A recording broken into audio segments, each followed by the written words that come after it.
To begin with, ask yourself, should I get to know this person? Second question, should I become involved with this person? These are two different questions. You can know someone without getting involved with them, maintaining a respectful distance. Beyond these two questions, then, be still. Do not rush ahead. Become aware of what you want in the relationship and all of the images that illustrate what you want. Then separate yourself from these images. They are not necessarily bad, but they can destroy your ability to exercise real discernment in the situation. Because the quality of your relationships determines the quality of your life, whom you become engaged with and for what purpose are all important. There is no escape from this, for you live in a mental environment as well as a physical environment, and the mental environment is made up of your thinking and the thinking of those with whom you are most directly engaged. This describes your physical environment as well. Relationship is the essence of your environment, the environment in which you live. What you decide to do in your relationships will determine the kind of life you will have and the kind of problems you will have to solve. This is so important. It cannot be overlooked. There is so much at stake if you make a wrong decision. And it is difficult to undo something that never should have been done in the first place. Your experience will illustrate this for you. Therefore, you begin with caution, but you must also have a commitment to develop stillness, objectivity and the ability to experience another's reality, not in an analytical sense, but in a direct way. Knowledge can be your guide, if you can be with knowledge. To be with knowledge you cannot be governed by your personal wishes, goals, wants and dislikes. For, indeed, the person who may make the greatest difference to you may be someone who does not meet your criteria. And the person who will do you the most harm could well be someone who is totally enchanting to you and who seems to fit the absolute picture of what you are trying to acquire for yourself. Once again return to knowledge and to stillness. If you learn the greater community way of knowledge according to the preparation that has been provided, then discernment will be a byproduct of your achievement and will grow with your achievement. Because everything represents relationship, your involvement with everything will be determined by the degree to which you have cultivated real discernment. Discernment must always be based upon what you value. Let me speak about this now. If you value beauty and charm, wealth and power, comfort and pleasure, this will be the basis of your discernment. If you value any one of them or any combination of them, that will be the basis of your discernment. It is only reality that will bring you back to what is really true and to what could have been known at the outset. Therefore, question yourself, what do you value? Ask yourself, what do I value? What am I looking for? It is easy to want things. You can give yourself permission to want anything, but what do you really value? In this, you only have two real choices. You either value the truth and what the truth yields, or you value the things that compete with the truth. If you have never tasted the truth, it will be very hard for you to value it. It will seem to be an ideal. You can say, I want someone who speaks the truth, who reminds me of the truth. But if you do not know what the truth is, this is just another image and another personal goal. If you value knowledge as a living reality within yourself, then you will want knowledge to be emphasized and you will want to stay close to knowledge, for it is the most fundamental relationship that you have. It is so fundamental that if you reestablish your relationship with knowledge, it will set you in right order with everyone around you. Knowledge cannot be deceived. It does not have conflicting goals. It lives with the truth because it is the truth. Truth is its only emphasis, a truth far greater than the truth that people concentrate on or acknowledge to be real.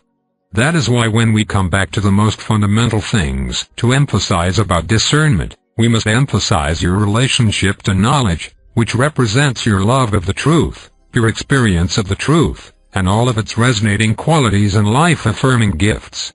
Coming back to knowledge is like coming home. Here you shed much unneeded baggage along the way. With false goals go false relationships. With illusions about yourself go illusions about others. When knowledge is developed, it will be increasingly difficult for you to make a mistake in relationships. Your life is precious. Your time is short. You have come into the world to yield something very significant and to work with other people in a cooperative venture in a specific area.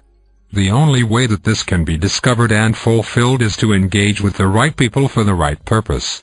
You will need knowledge to do this, and you will need all of the qualities that are required for knowledge to emerge, such as stillness, patience, discernment, openness, restraint, compassion and affinity.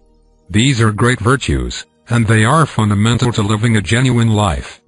Developing discernment is becoming sober. It is shaking off the clouds that shroud your vision and make it difficult for you to think clearly. It is like coming out of a stupor.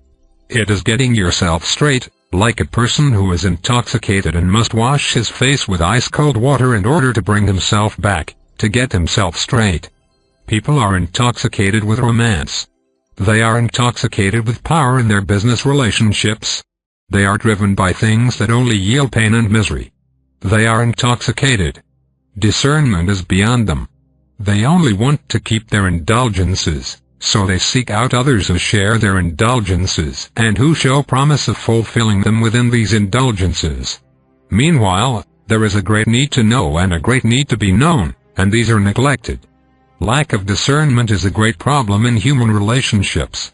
And real discernment cannot be acquired by the usual methods that people ascribe to it.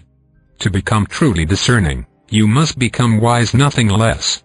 Knowledge must be your guide, nothing else. It will take time to achieve this and you must prepare, but the rewards are so great and so complete, the freedom from error so genuine and in such contrast to what you see around you, that the effort required is a small price to pay for such a great reward. If you can discern what to do, then you can do what you know, and you will know what to do, and certainty will be yours. If you can discern what relationships to give yourself to and what relationships to deny, then your life will have the opportunity to have real depth and harmony, which are necessary for self-love and true achievement to take place. Studying the greater community way of knowledge requires discernment. It doesn't merely encourage it. It requires it.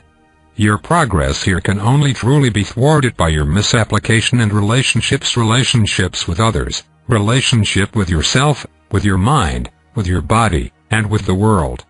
You may ask, how can someone fail in learning the way of knowledge?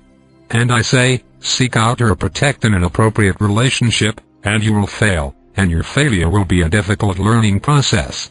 You have failed enough in this regard. Do not keep paying the price.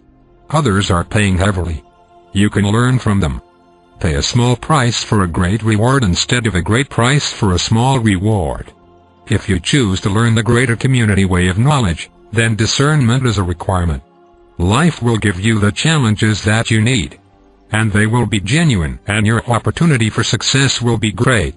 What you will have to deny, pass by or withhold within yourself will be great as well. You know, people often ask, how can I be successful? And I answer by giving them something great to do, something really great to do. Learn to become still. Learn discernment. Learn the greater community way of knowledge. Do you want to be successful? Learn these things. My answer to your question will challenge you and challenge your discernment in this moment, for if you can discern my answer, then you will be able to discern your real request and understand that a real answer is being given to you.